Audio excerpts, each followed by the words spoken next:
Welcome to the Sunriver Anglers Fly Tying Corner for this month. I'm going to tie a cinnamon ant. It's August in Central Oregon, and terrestrials are a really important food source on both our rivers and lakes. I've recently been hiking in my float tube to several high country lakes, and I've been using hoppers and beetles and ants. And this cinnamon ant does an effective job of imitating not only an ant, but also termites, which are prevalent as they feed down on rotting logs and other things in the forest floor and hatch out, and some of them fall in lakes. So they're a great food source and also a great pattern to be fishing this time of year. This is a very simple fly to tie, so let's cover the materials that I'll use on this pattern. For a hook, I'm going to use a Firehole 419 size 14. I tied this a little bigger just to be able to see it well on the video, but often I'm going to be tying these down on 16s and 18s. This is a dry fly hook with a 2X gape. It's a light wire competition barbless hook that I like a lot. For thread, I'm using a Vivas 14-aught in a cinnamon brown.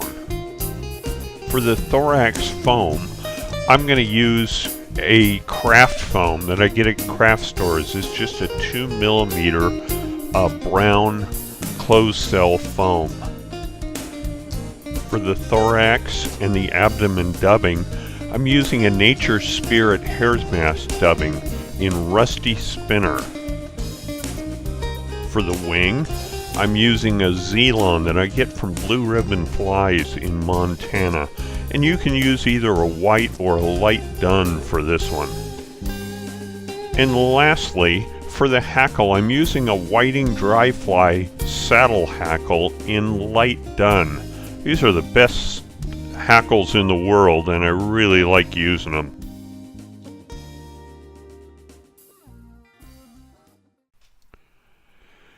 So let's get started tying this pattern.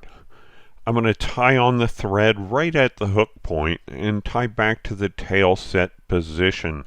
This is where I'm going to place my foam. So next, I'm going to tie on the foam. I've taken my foam and cut about slightly less than an 1/8 inch strip of this foam, and then I'm going to cut it at a 45-degree angle just to not add bulk to the fly, and I'll tie this on right at the very back of the hook. This foam will help float the pattern more effectively.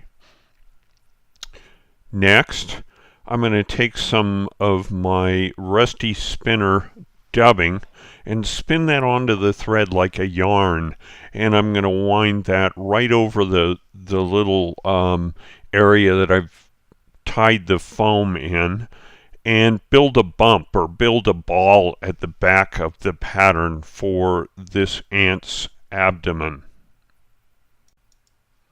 And I'll proceed to fold that foam over the abdomen and tie it off. And next, I'm going to clip it at an angle to, again, not add bulk, but also to build a little platform for the wing to set on. And you'll see that when I tie on the wing.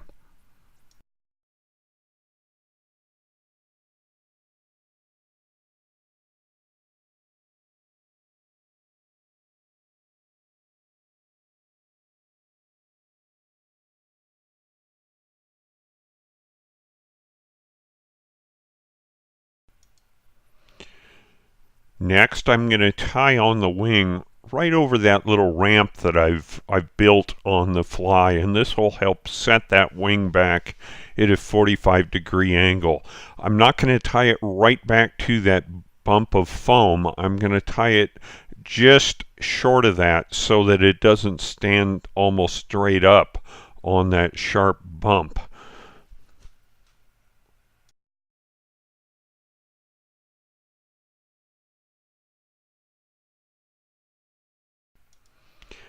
Now I'm going to tie on my whiting dry fly saddle, and I'll strip just a few barbs off the base, tie it in, and then I'll wind 3 to 4 wraps dry fly style right ahead of the wing.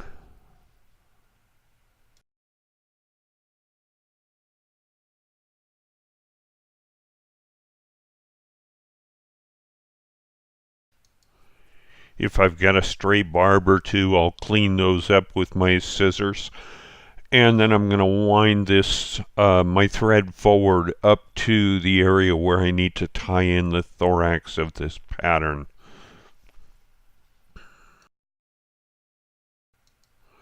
The last step on this fly is to build the forward thorax.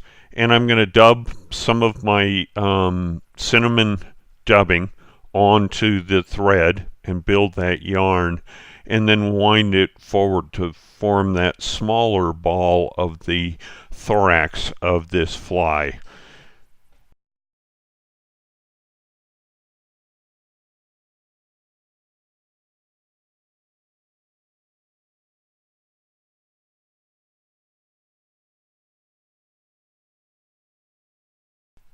And I'll whip finish and tie this fly off and do any last cleanup that I need to.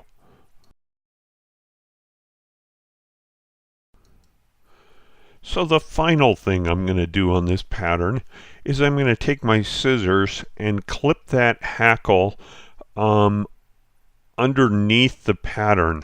I'll clip all the barbs down very short, and that'll allow this fly to float extremely low on the water, much like an ant would if it falls into the lake or stream. So let me rotate this around in my vise so you can see a 360 of it. I hope you'll give this pattern a try. I've really enjoyed fishing this recently and found it a very effective pattern. So that has been your Sunriver Anglers Fly Tying Corner for this month.